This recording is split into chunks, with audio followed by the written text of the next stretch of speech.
In a world where even the smallest disagreements can lead to arguments, violence, and even death, two brothers tackle the difficult subjects.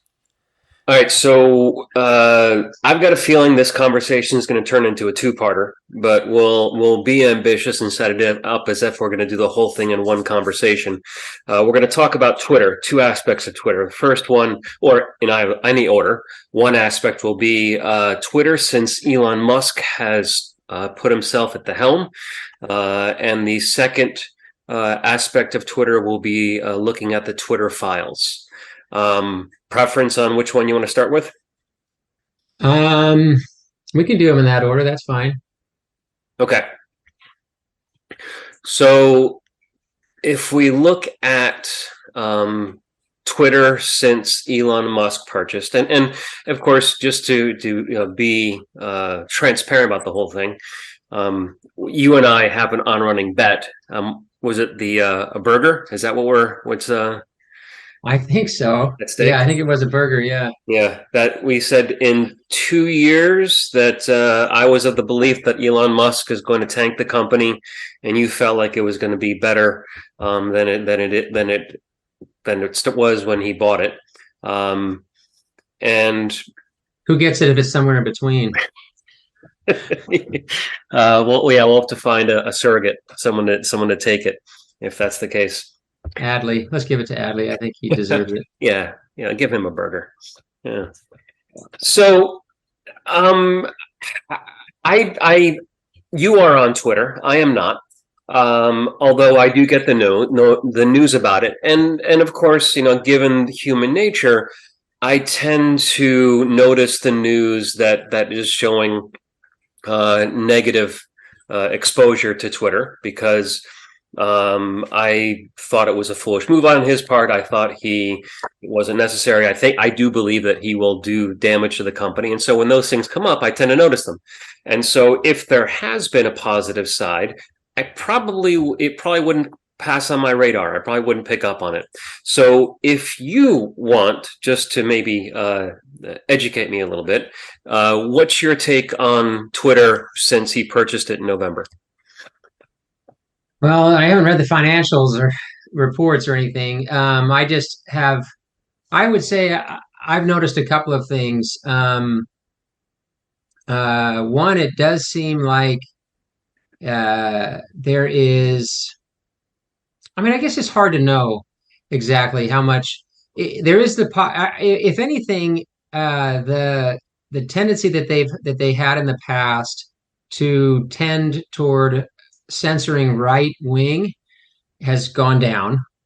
And I don't know, and it doesn't seem like they're censoring nearly as much as they were before. Um, and I think that's a good thing. But part of me says that because the Twitter files have come out and they showed some ways that they were censoring, kind of both sides. But it seemed like, at least from what the Twitter files said, more right wing was being censored before. But maybe, somebody else buys it 3 years from now and does another Twitter files and they say, well, no, actually they started censoring more and it was people on the left. I don't know. It just seems like the censoring has gone down, and it seems like, as I kind of suspected, the censoring in the past before he took over seemed to be more against right leaning people. So since then, I think he's tried to be a little bit transparent and open up things to um, so people could understand better how they do censor, whether understand more about what's going on. Not that we all have access to the algorithm right now, and I think he's still tweaking things, but he does seem very responsive when people have issues. That he'll get right on Twitter and say, "Yep, we're having a problem with the algorithm. That's maybe why you're seeing the problem." He does seem kind of open about that. He also has drastically reduced the workforce.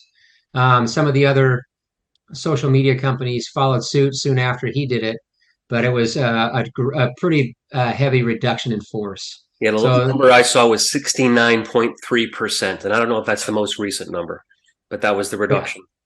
yeah, it might be more than that. I heard some number like 8,000 employees, and it was like 7,000 were laid off. It was a lot of people that were laid off for sure. Yeah.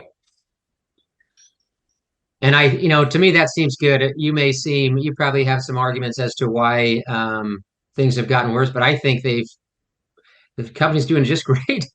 And you know, it seems like everything is working as it should. So I don't know what all those people were doing.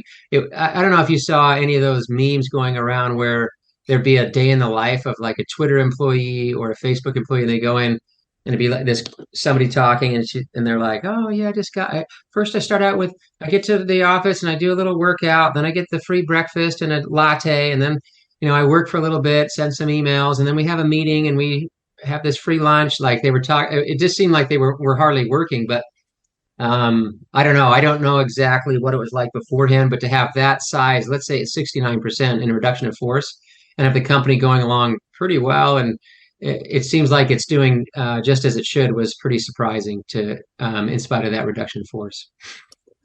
Yeah, and of course I hear things from the other side. Like I said, I'm not on Twitter. I am on one of Twitter's competitors, Mastodon. And so a lot of people that show up there, or that there's been a huge growth in all these Twitter competitors recently.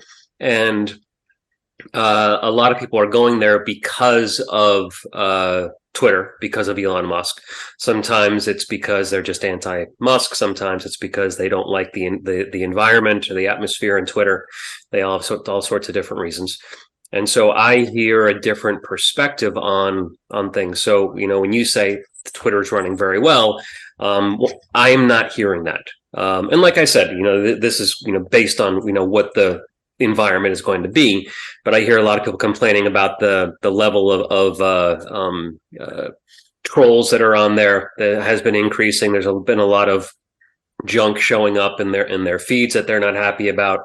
I can't really speak to that. I don't really know one way or the other. Like I said, there was the firing of possibly 70% of the workforce, maybe more.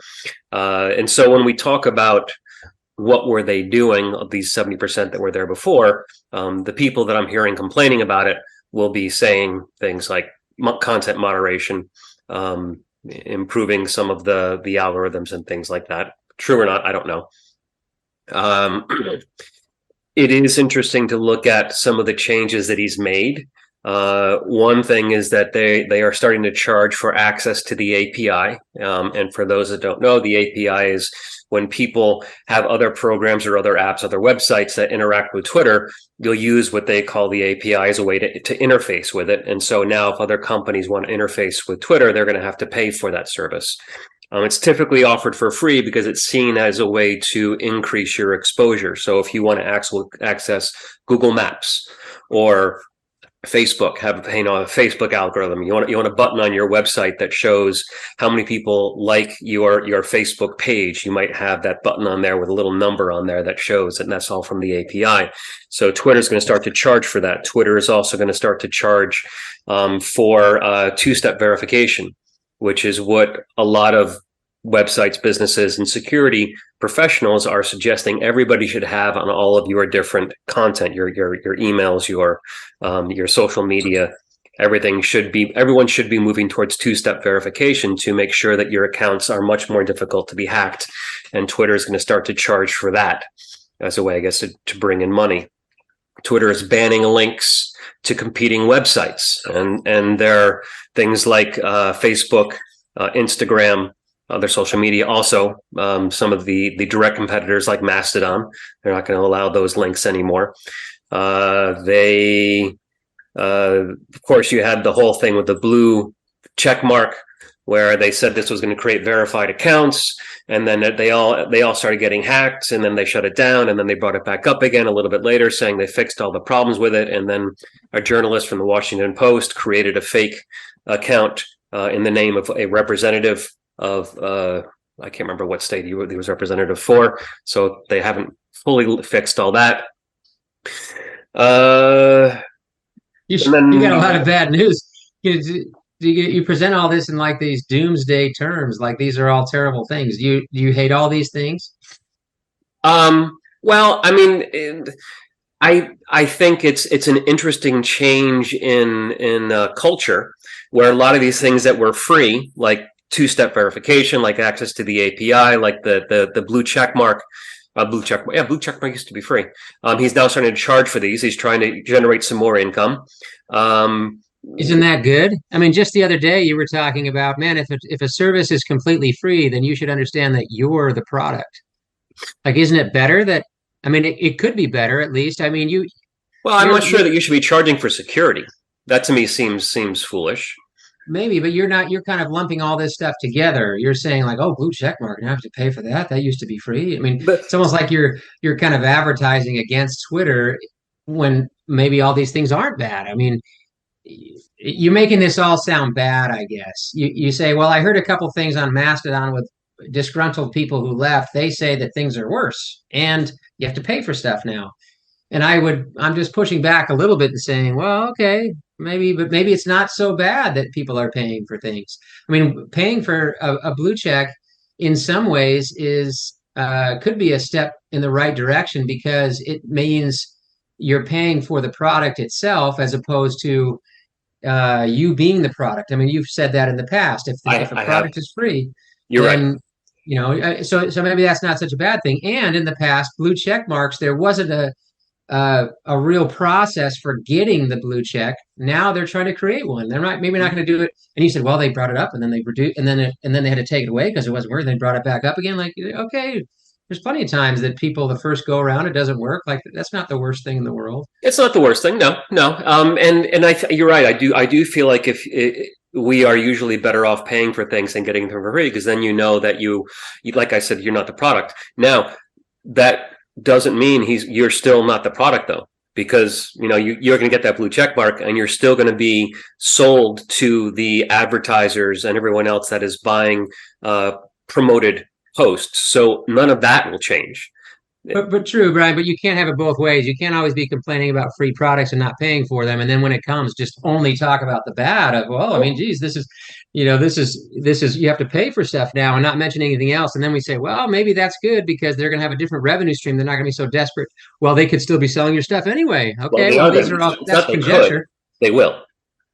Okay. Maybe, but they'd have less incentive maybe than other places. I don't know what you want then. Do you want the product to be free and then they just use us as the product, or do you want them to charge for the product? I'm not sure what it is that what you're looking for. Well, at this point, if we're talking just about the some of these things that they're charging for, they're both they want their cake and they want to eat it as well because they're both charging you and they are going to be promoting you as the product. So it's not like you're getting it's not like you're getting better privacy and better security.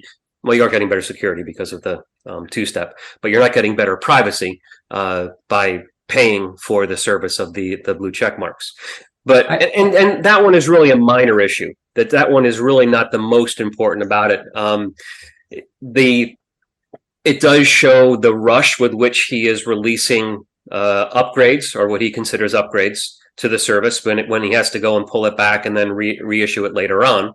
And one of the things, if we talk about his philosophy in general and how he's applying it to Twitter, we could talk about the issue with the jet, the account that was tracking his private jet.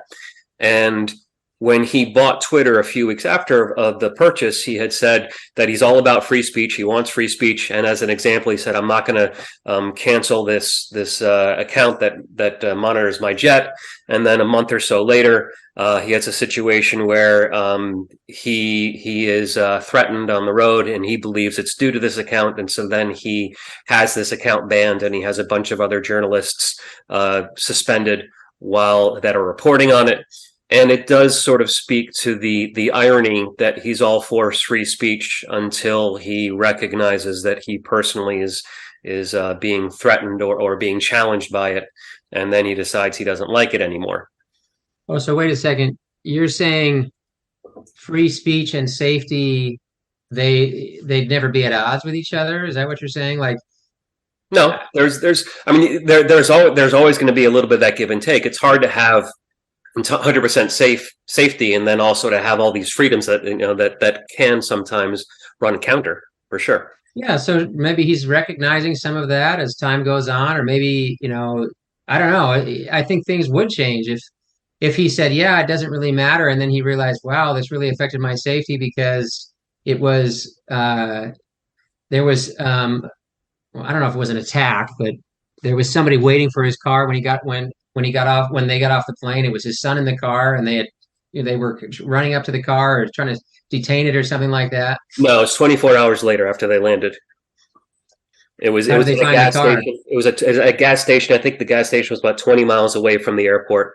So it wasn't right after, but he made the connection that it was because he had just flown in the day before to the LA area. They knew where to wait. So what does it matter if it was 24 hours? Like if they used that information that that guy was providing. It wasn't known that that's what they used. In fact, it said it's more likely it's that he was staking out Musk's girlfriend's house because the guy was a bit of a stalker for Musk's girlfriend.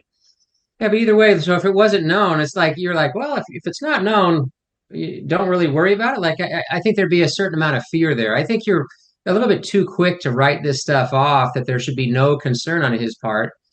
I mean, I don't know the specifics, and neither one of us do. We probably heard bits and pieces on the news.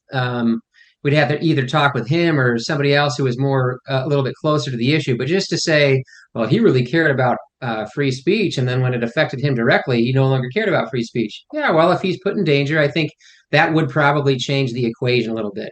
But to Sure. write that off as well, that's just unimportant. He's a hypocrite because he realized that his family was at his family's safety was at stake, and then well, of course, if your family's freedom is at, or safety is at stake, then probably things will change. That's the whole issue between, as you mentioned before, between free speech or sorry, freedoms and safety. Yeah, there is going to be some clashing there.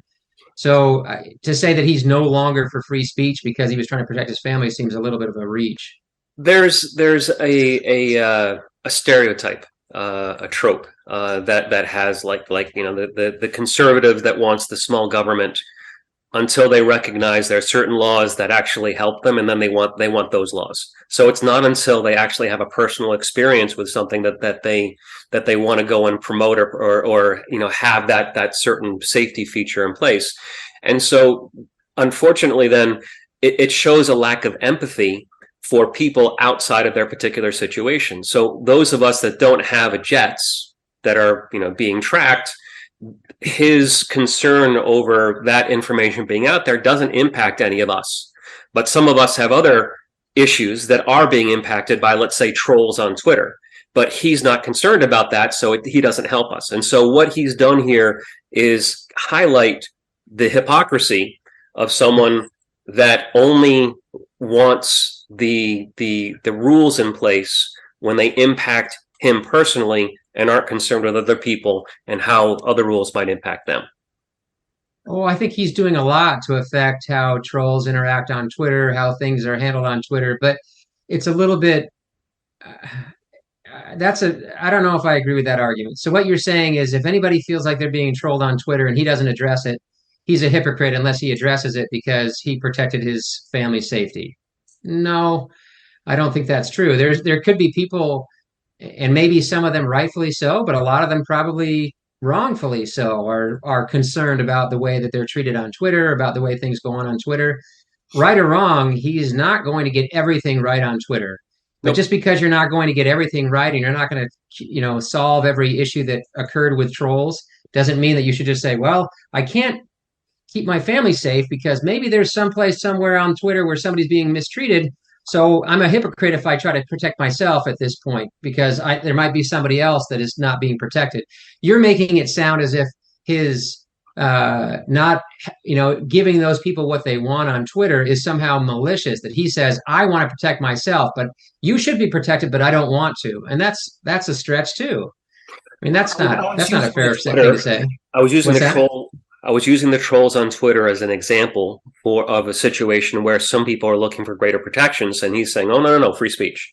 And then when the free speech issue puts him in a situation where he feels he's being threatened, he says, "Oh no free speech." So it shows that the hypocrisy that sometimes people feel is manifest in billionaires and libertarians and some of these people that are recognizing they want the laws, but only when they have the experience where they can see where the law would be helpful. And that never happens with Democrats or liberals.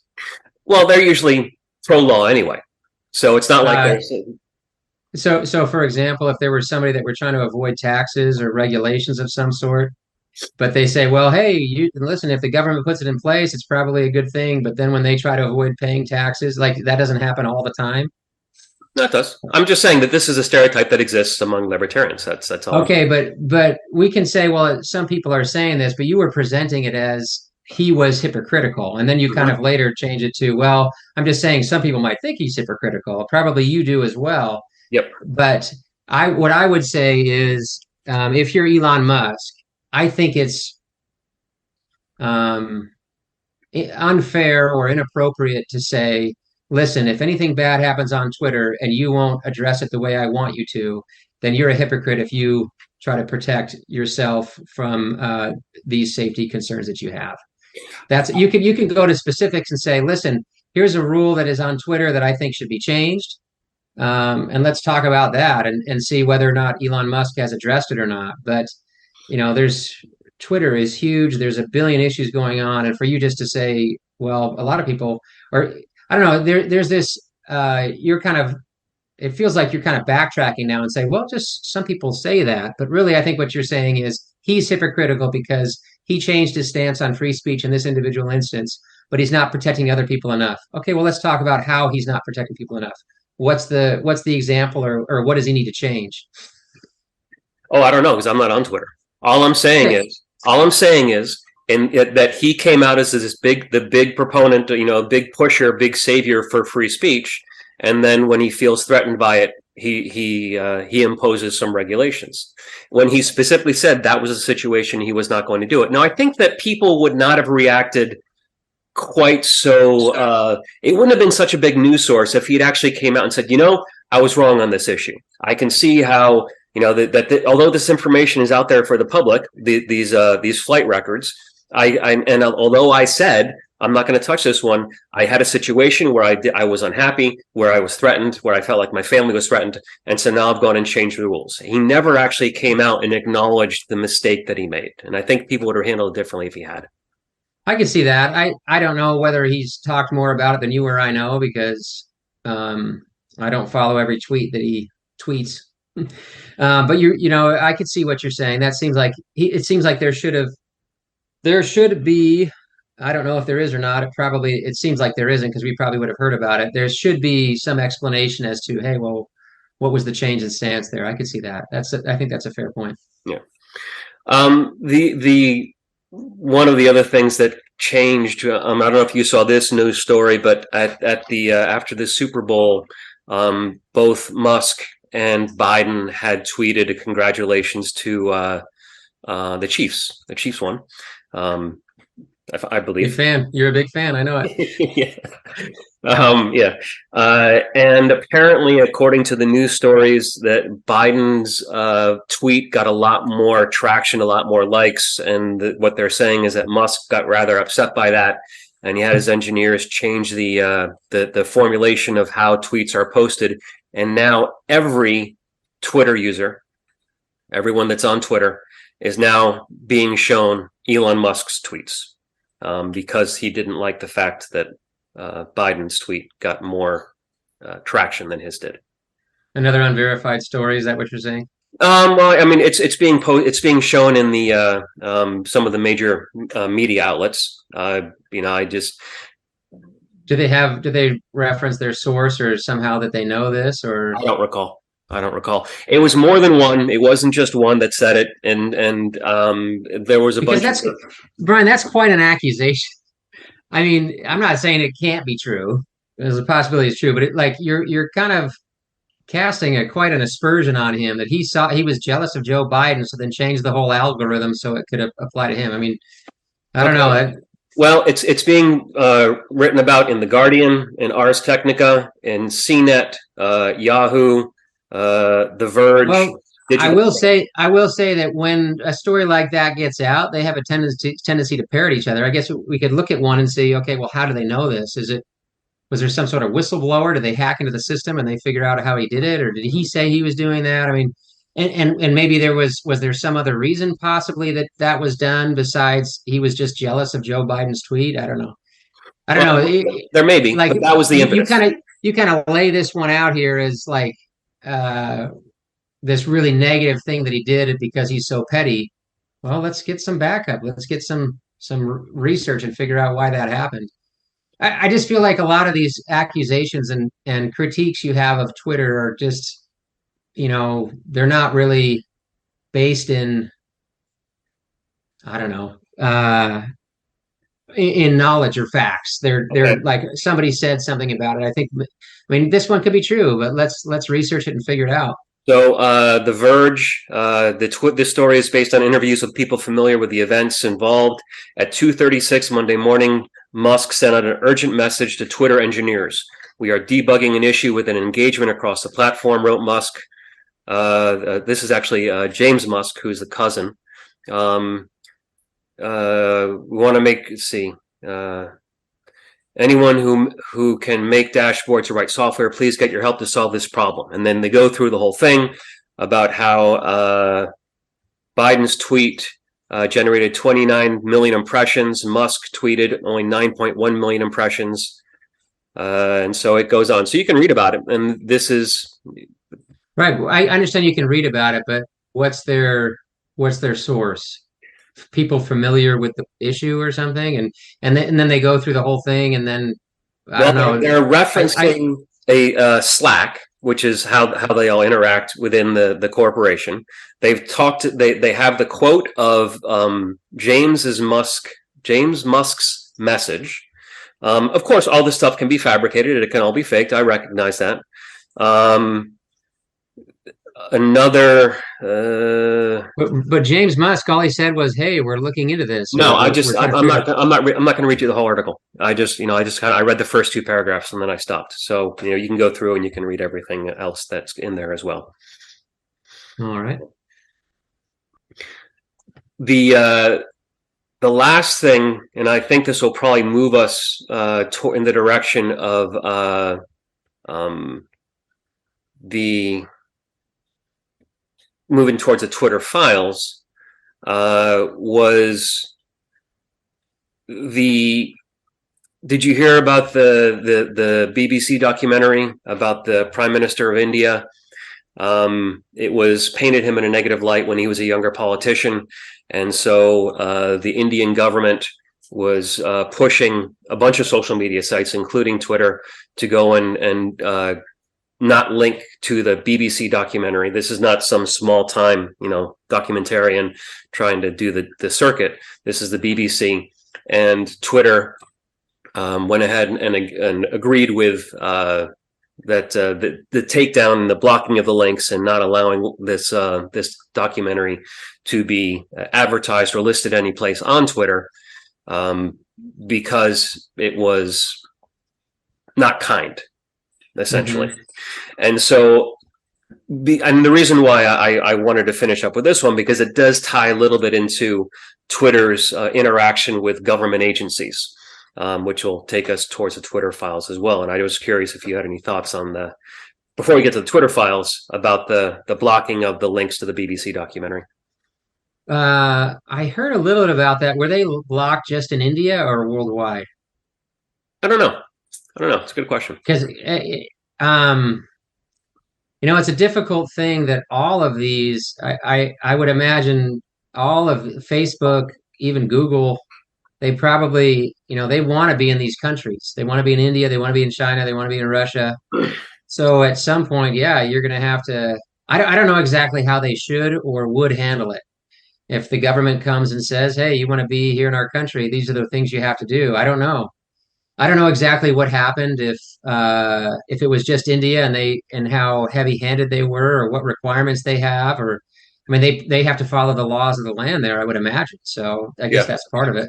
Now, I mean, that doesn't excuse it. Maybe these social media companies, Twitter included, should just say, hey, if you're going to kick us out of India, then kick us out of India. But we we're not going to kowtow to you, or we're going to just post this stuff. It seems like it should have been posted, but I don't know what the laws are or what they have to go through to do business there. And you bring up a very good point that they are not just beholden to American law. They're beholden to whatever laws they are wherever they exist. And of course, this was more commonly talked about and reported on when all these companies, the internet companies, were moving into China. And China has very strict rules about what they can and can't do. Google in particular was having issues because people can't do certain searches. They're not allowed to. They talked about the Chinese firewall, the Great Wall of China. And so a lot of the companies were in this quandary of, do we go in there with more, I guess, more restrictive than we would be in the US? Or do we say we have our principles and we're not going to go into that country? And most of the internet companies have decided that they want the foothold more important, or it's more valuable to them than the principles that they align with here in the U.S. or other countries in Europe or other places as well. And so this is a situation where Twitter again had to make that assessment of no laws were broken because no one at the BBC was charged with anything. It was just that they felt, I think they might have used something like slander or libel, or whichever one they used to do that to against internet companies. And I don't. This is a little different than what comes up in the Twitter files, because it wasn't quite as secretive. It was out there in the public. And I think this is really what the big problem is the secrecy of a lot of the activity that happens. And that's what the Twitter files is trying to bring out into the open. And so when you talk about like the algorithm, or you talk about the interference that is happening between people's activities on the sites, or you're talking about takedown requests, the things that happen publicly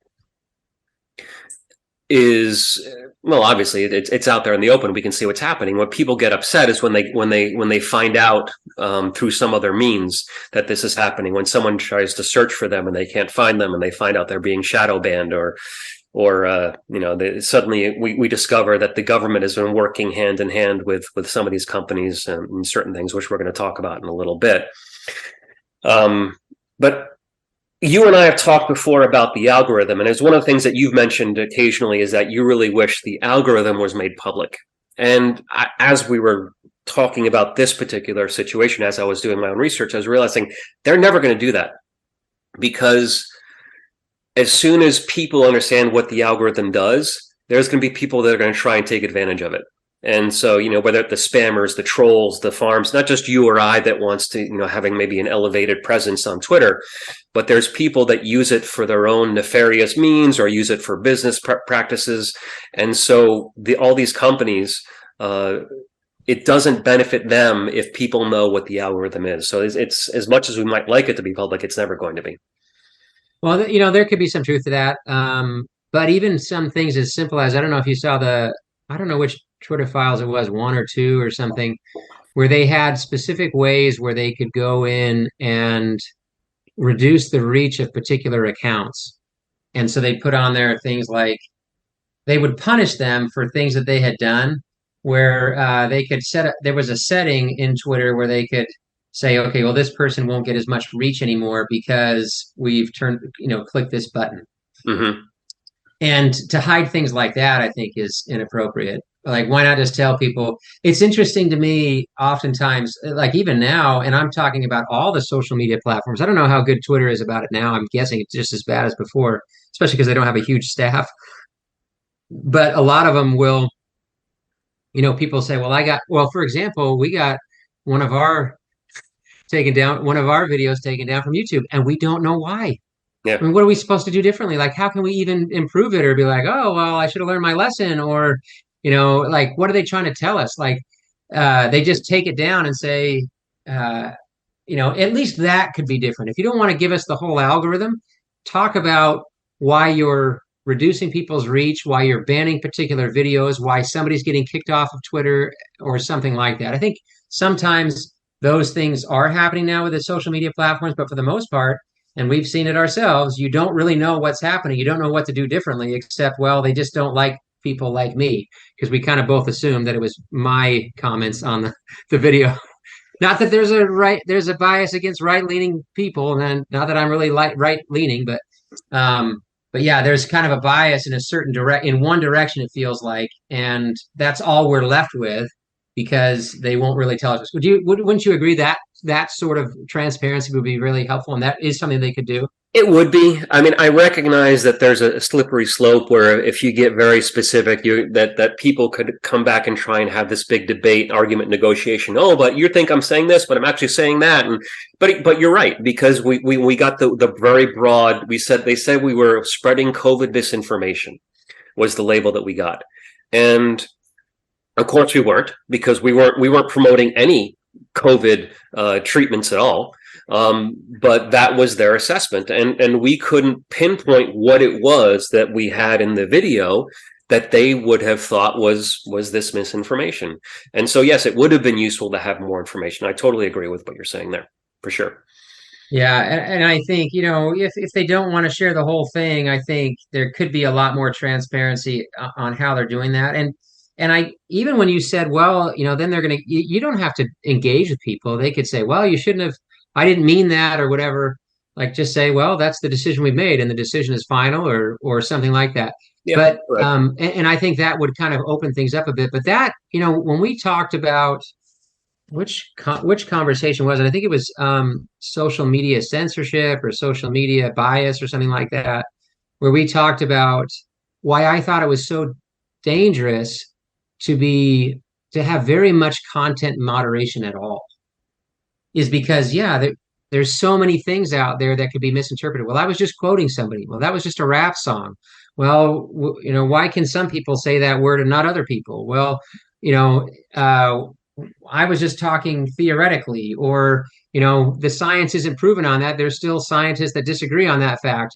But when you start to, the more content moderation you have, the more you get into these gray areas, and then people after the fact can go and say, you were wrong. You shouldn't have moderated that content that way because it turns out, I mean, I don't want to get into specifics because it could derail us, but things that we've seen recently that people are coming out now and saying, well, actually, the science is kind of changing on that because it was a difficult time, and maybe there still be disagreement. But the more you moderate, the more you get into kind of heading in one direction. Because I think it's in some ways it's great that people are going to Mastodon. I think that competition is excellent, and it will force Twitter to do better. It will force Twitter to be more open to all viewpoints. If they are leaning more right now, then if they're unless they're wanting to if it is more left leaning people that are going to Mastodon, I don't know, then they've got to take that into account. They don't want to lose customers. I think it's a good thing that there is competition out there, and I think that with that content moderation, you really have a tendency to appeal to only one group of people, because I doubt that the content moderation is going to ever end up being completely unbiased. Yeah. And it should be like the way the government handles free speech. We just have to let people say a lot of things that sometimes are uncomfortable. And we have to be very averse to controlling that freedom of speech, because it is freedom of speech. It means people have the right to say things that we disagree with. Yeah, and we're going to have to call it done there. One of the challenges I had with the Twitter files is it was really difficult to kind of filter through the information. So on this conversation, I'm going to post a link to someone on Substack that has collected all of the Twitter files into one long document, so it's easier to filter through. And you'll find that on our conversation topic notes area. You can get it there as well. So next week, we're going to talk about the Twitter files. Okay, sounds good. Thanks, Colin. All right. We hope you learned something in this episode of Brother versus Brother, a podcast about difficult conversations. We also hope that you enjoyed it enough to subscribe to the podcast. You can help us by spreading the word. Share this episode on your favorite social media so that others will have an opportunity to experience it as well. You can also support us by donating through Patreon. This information and more can be found on our website, broconvo.com, and on our various social media accounts. Thank you.